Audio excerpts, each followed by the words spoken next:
Step 2 for married and alone. If you're married to an intimacy anorexic, this step is going to be very, very helpful to you. So I want to go ahead and read it and encourage you to continue to all the steps. Please subscribe to all of the stuff that we have. And I want to cover this step with you.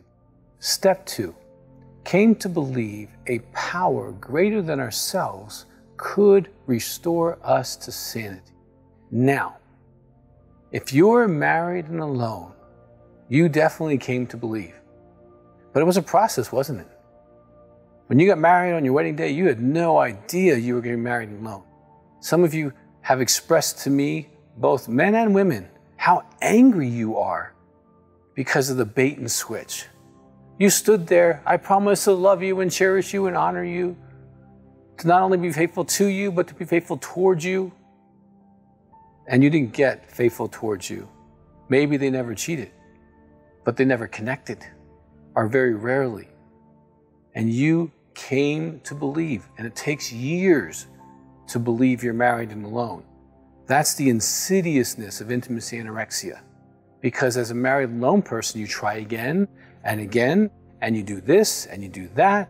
And the carrot said, well, if you do this, I'll love you. And you do that, and you're not loved, and the carrot moves. And oftentimes it takes 8, 10, 15 years to realize that no matter what you do, it's not going to change that the spouse is an intimacy anorexic. So you're coming to believe. And that word believe, that's a heart word. That's not a head word. You didn't come to understand that your spouse is an intimacy anorexic. You didn't come to understand that you're married alone, although many of you watch YouTube videos, or you read the Married Alone book, or the Intimacy Anorexic book. It's like you got an understanding.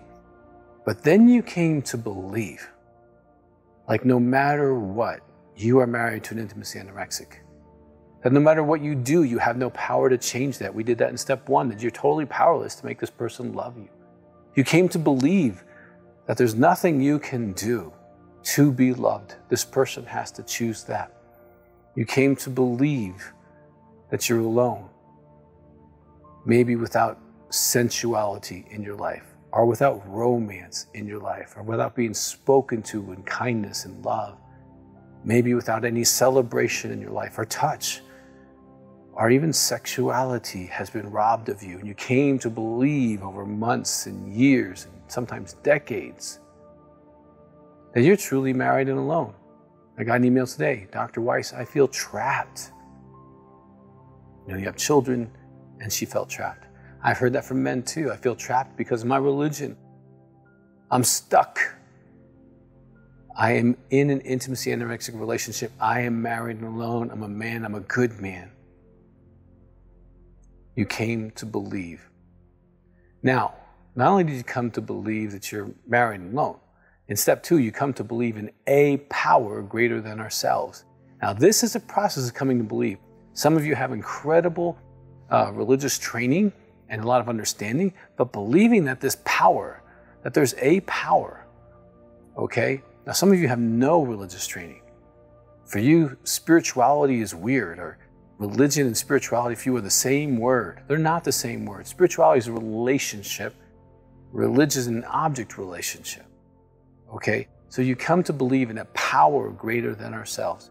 And this is a journey for some of you. For some of you, not much. For some of you, this step is like, I already believe in a power greater than myself, Dr. Weiss. That's wonderful. But do you believe that this power can do what the step says? So it's a power, which is singular. It's not a bunch of powers, okay? And it's a power that's greater than ourselves. So this power, now remember, this was written in 1933. This is a power greater than ourselves. God used to actually be in this place when they made this phrase. But back then, alcoholism was so bad that they felt the alcoholic needed a softer way to enter spirituality. So they put this term of power greater than ourselves. Now note, this is not the term higher power. The word higher power does not exist in the 12 steps. Very important to understand that. Okay, this is a power, a singular power, greater than ourselves. Now note that this word, ourselves, is not ourself. It's not just greater than me. It's greater than the whole recovery community. Now, if you're married and alone, I hope that you're in a married and alone community. I hope that you're in a phone group. I hope that you're in our Facebook group. I hope that you're doing something for yourself that says community, okay? That says, I'm not trying to do this by myself. And watching YouTube's video is you doing it by yourself unless you're sharing that with someone else, okay? So many people that are married alone do the next worst thing, which is keep staying alone. You want to get in a community, so connect with our Facebook, connect with our phone groups, call our office. Please do something that says, I want help, okay? Now in this step, it's a power greater than ourselves. This singular power is greater than all of that recovering community. So as you're thinking about this, if you don't have a spiritual background, I don't want you to think that you can go find a rock or a doorknob. It doesn't count. I don't want you to think that your sponsor is your higher power or your therapist, God forbid. Now there's some therapists that think they're higher powers. Do not go to them, okay? They are not higher powers. They are not a power greater than yourself because they're human and you're human. You're equal, okay? And it's greater than ourselves, so it's greater than all of the recovering community. So this is not a human power.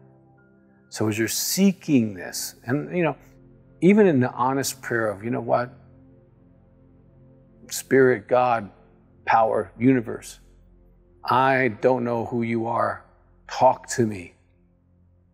Is you moving in the right direction? You don't have to know all the details of that being. You just need to cry out to that being, okay? And come to believe that that being, however you label that being, exists, and it exists in a compassionate way. That's what that word could comes to mean. It means compassion. That this power could restore us to sanity.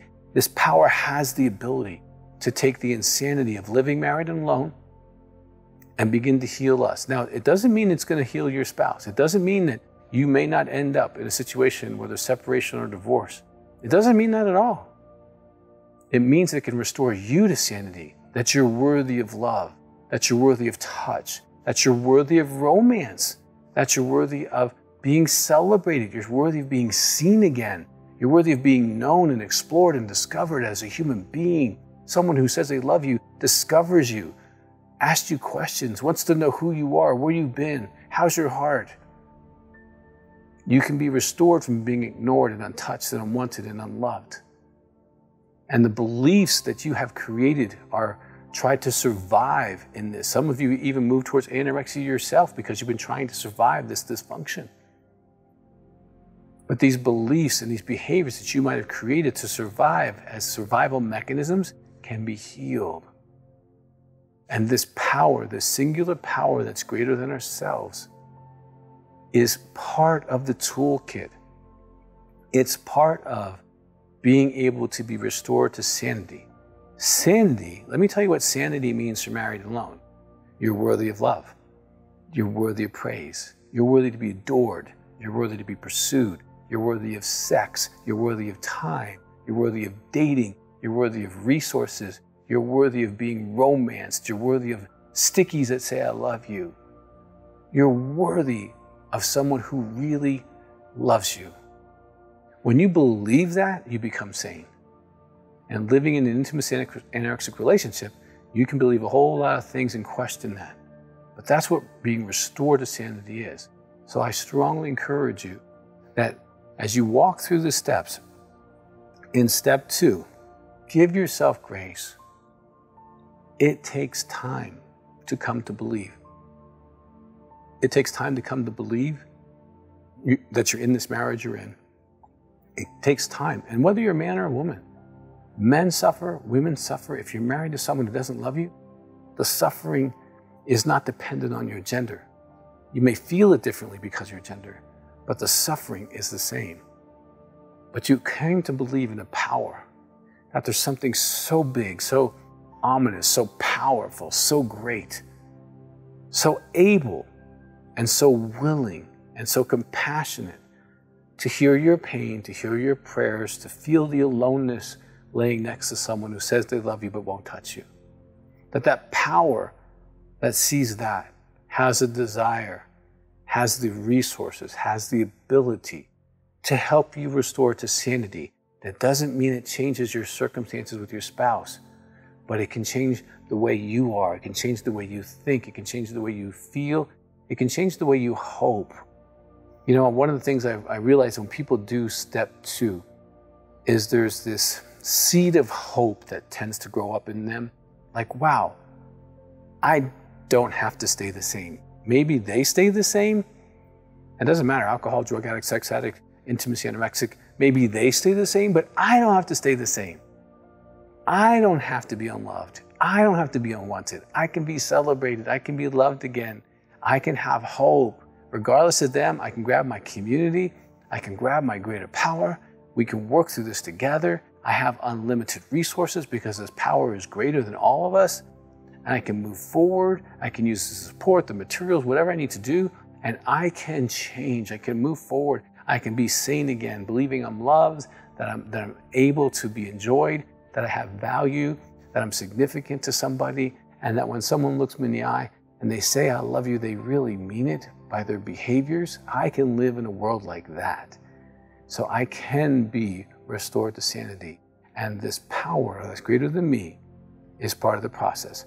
Now, if you have never subscribed to our channel, please do. We got a lot more steps to go, and we have hundreds, literally hundreds of YouTube videos that can help you change your life in so many different ways, and you'll be notified. And then there's this comment section right underneath your screen. Please ask a question. Type in there your question or concern, and if we can help you, we'll respond as immediately as we can so that you can get an answer from myself to help you with what you got going on. So please subscribe, make a comment, and we really do love you, and please watch the rest of the steps.